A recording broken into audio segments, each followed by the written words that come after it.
vizinho viu, fazendeiro e dinheirado, não montava em cavalo, só comprando carro importado.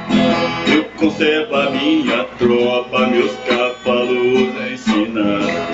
Fazendeiro moderno, me chamava de quadrado, namorava mesmo a moça, veja só o resultado. Um dia a moça falou, pra não haver discussão, nós vamos fazer uma aposta, a corrida da paixão. O granfino cor no seu carro, você nos deu a razão. Vou lá pra minha fazenda, esperar lá no portão. Dos dois você chegar primeiro, vai ganhar meu coração. O granfino entrou no carro, apertou bem as velas. Eu peguei o meu cavalo, dei de haste nas canelas. Ele funcionou o motor, fechou as quatro janelas. Eu peguei o meu cavalo, pulei em cima da sela, chamei o bicho na espora, bem por baixo e nas costelas.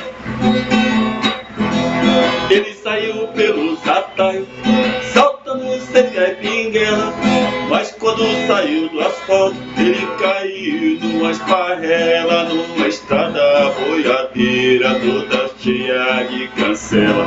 Cheguei no portão primeiro, dei um beijo na donzela, mas quando o Ricão chegou, eu já estava nos braços dela. É coisa boa, eu falo e não discuto. Aqui neste meu sertão, meu cavalo é absoluto, pois Deus e a natureza quem criou este produto. Esta vitória foi minha, meu cavalo é enxuto. De hoje em dia as morenas vivem nos braços deste matuto.